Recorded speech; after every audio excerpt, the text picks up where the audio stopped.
Hi, this is May Doldalau here. Thanks for being on live. I appreciate everybody here today. If you are new to my lives, I'm live every week, 3 a.m. Hawaii time and 3:30 p.m. Eastern time. And today's live is 5 pros and cons of building your own investment portfolio. Again, my name is May Doldalau. Thanks for being on the live. Let me know your name and from anytime, and I will definitely shout out to you. My blog is yesfinanciallyfree.com. I do an email to my email list every day, and I let them know when I will be live. So you can go there, put in an email address, and get on the email list. On the right side of the blog, hit the yes button, and then you're on, and you get a free working parent's guide to financial up to date. And I'll tell you a little bit about myself and get right into this topic. So I started my journey in 2011. I was not good with money. I had over 8 different, I think it was 8 different credit cards, lines of credit, personal lines of credit. I own no property, and I owed over $40,000, right? Personal debt, consumer debt. And in 2016, paid it all off, improved our family's net worth by $500,000, was making almost $500 a month in passive income, mostly from dividend yielding stocks. And I quit my job the day before Christmas, quit my job, became a full-time mommy, continued part-time doing internet marketing, and started a special program called Finance Freedom Mastermind, where we meet online clients. We're in a group, mastermind group, and we mastermind how to make everyone in the group financially free as quickly as possible, doing the methods that I used, which I learned from many teachers and seminars. But we do it over a 1-year period, so that instead of having like a weekend or a week of intensive study and hype, and then going home and not being able to like function or use it in your real life, we actually do it once a week for 40 minutes, online Zoom meetings for a whole year, so that you can integrate wealth building, financial freedom skills into your real life and see real change at the end of the year, have support all year, and do the steps to become financially free, which is, to me, much more effective because you actually use it in your real life and you integrate it into your real life instead of like all this hype from a seminar going back and you're like, and maybe you just don't do it, or for whatever reason, real life hits you and you just don't know how to integrate the new information. The way we coach our clients is you do it a little bit every week, enough so that you can make a difference in your life. And in a year, you have this huge transformation. So that's Finance Freedom Training Live, Finance Freedom Mastermind programs. These are all on yesfinanciallyfree.com under the products tab. If you look on the blog there, all the products are there. So if you're interested in joining a mastermind program or interested in other products we have, just go there. And if you join the email list, you get a free working parent's guide to financial freedom. So just go to yesfinanciallyfree.com, first name, email address on the right side if you're not on the email list already, and get that free ebook. So that's my story, just kind of in a nutshell. We own property now. Back when I was in debt, I own no property. Now we own 2 properties. This one in Waikiki that we live in, another Airbnb business also in Waikiki.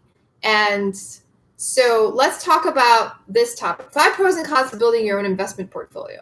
Most people, they do not have an investment portfolio, or they don't know they have an investment portfolio and they have no clue about it. So if you are someone who actually has money invested, it might be in your work, you have a 401k that automatically invests it in like a target date fund, or maybe you do have some money within a financial advisor on the side that you have invested in an investment portfolio, okay? So most people just do whatever their work has 401k, they just do that. So that is actually a portfolio. All right, it is a type of portfolio. So it's a mix of bonds or stocks or whatever. And it's supposed to, mature on a certain date, or, you target this date. So it becomes more conservative as you get closer to the date. It doesn't mature, it just changes the portfolio.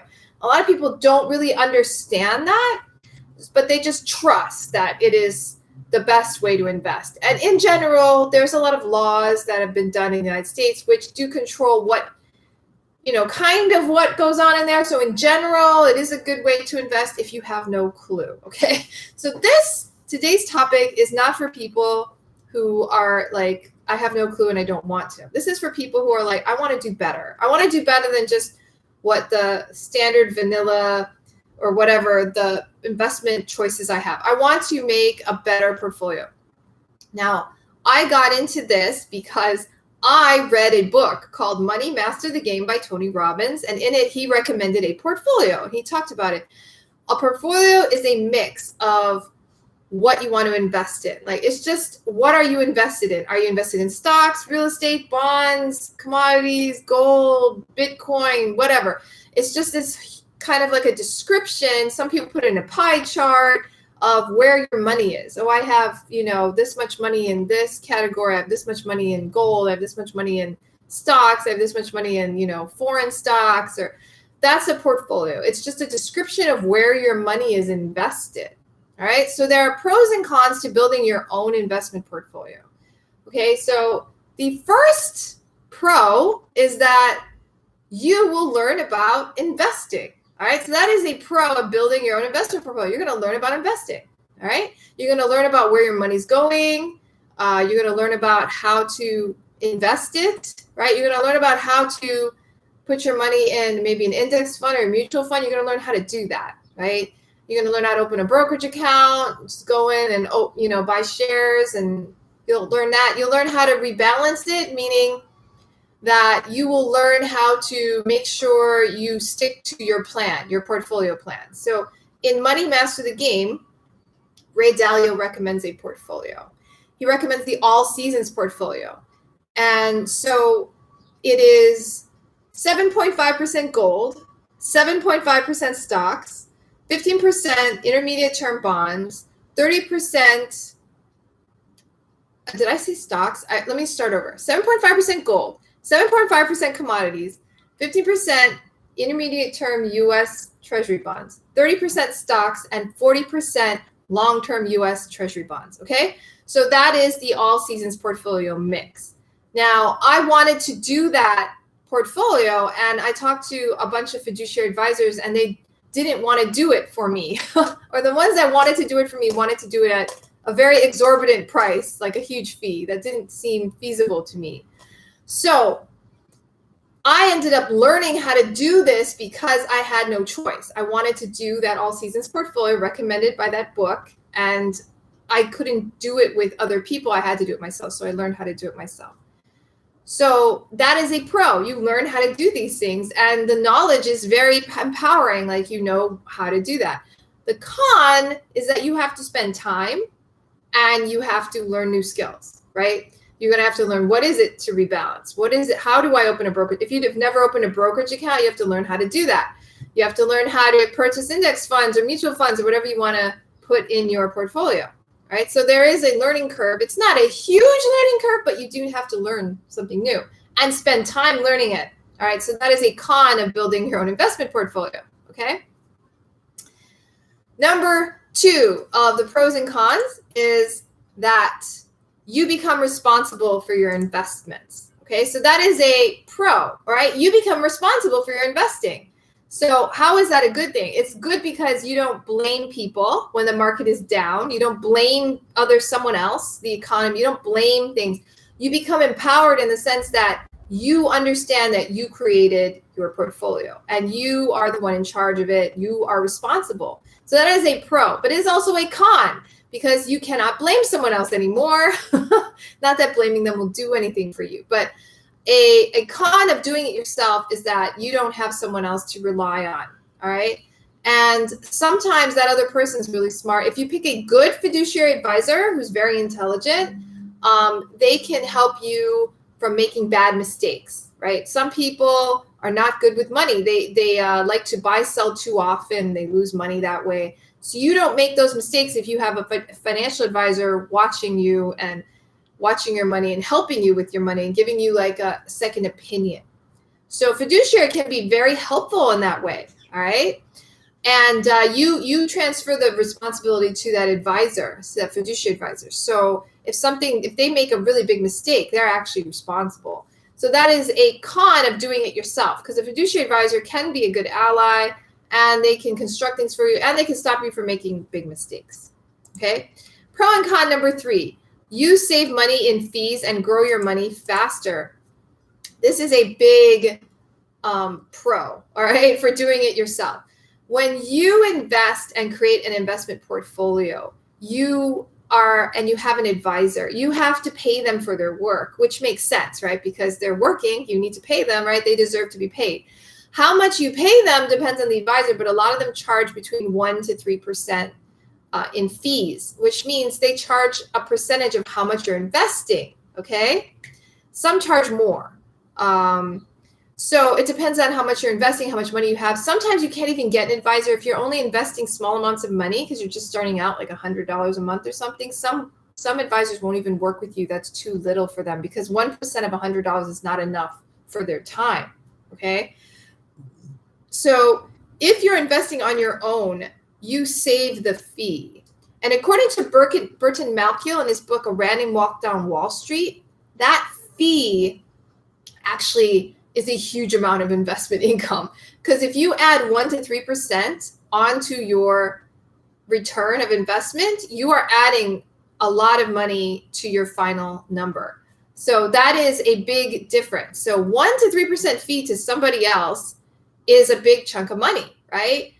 So you would save that. You don't have to pay that fee to someone else. It can stay in your portfolio and grow in your portfolio after you learn the new skills to handle your portfolio, okay? Now, the con is that if you don't have someone else there working for you, I actually don't know what the con is to paying a fee. I'm going to have to think about it. It is, I do. It does take work to invest to do your portfolio. Okay, it does take work. So when you pay an advisor a fee, it's what do you call it? It's justifiable. It makes sense. Someone should get paid to do that work, right? So when you do your own investing, you're still doing work. You're just not getting paid. So that's actually a form of unpaid work. So it depends how you look at it, but maybe you should pay yourself for managing your own investment portfolio, in which case you don't make any savings because you're still paying yourself the money. But you really do need to give people money if they do good work for you. And if an investment advisor does really good work of building and managing your portfolio and they don't charge a heavy fee, it might be worth the money because you would have to do the work anyway, right? And it takes time out of your schedule. And if the fee is less than what you make per hour without doing this work, then it's financially makes sense to pay the advisor to do the work for you, if that makes sense. So that is the con, all right? The next one is, you can keep track of your investment. So this is a pro. If you're building your own investment portfolio, you can see what's happening. You can actually keep track of your money, and what you focus on expands. So the more that you keep track of your portfolio, keep a record of how it's doing, and you pay attention to it, it will expand, it will grow, because what you focus your attention on expands. Now, the con to that is if you're constantly paying attention to your portfolio, you might make errors. Like you might do too much buying and selling, whereas you eliminate the use of your portfolio. You might make mistakes. There's all kinds of things. So there's a pro to that. A pro is that you actually pay attention to your money can grow. A con is that you might overanalyze it. You might do too much in it that you don't need to do. And finally, the last pro and con is you can choose your own portfolio. And this one I talked about before. I wanted to do the all seasons portfolio, and I could not find someone who could do it in a cost-effective manner, so I did it myself. And that was actually the reason I did it by myself, because I wanted to do that portfolio. No one would do it for me. And I'm glad I did, because I did that for my son's college savings, and he's up. Like, he hasn't lost any money during this whole COVID crisis. His portfolio is up since I started in October. So nothing gone. So it was a great portfolio, just like Tony Robbins recommended and Ray Dalio recommended, just like they said. And I'm glad I did it, even though I had to do it by myself. I'm really glad because I got to choose it. Now, the con to that is you might not know what portfolio to pick. You might prefer an advisor to tell you what portfolio to do, or you might prefer their advice on what to pick.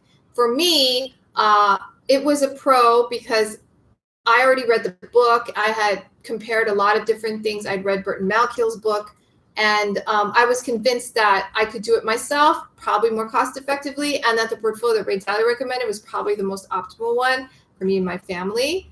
So these are 5 pros and cons to building your own investment portfolio. My name is May Duldalau. You can subscribe to the channel at subscribe to the YouTube channel by clicking on the subscribe button. The blog post for this, the full blog post, will be underneath the description, so check it out and visit the blog. Thank you so much for being on this video. And for my Facebook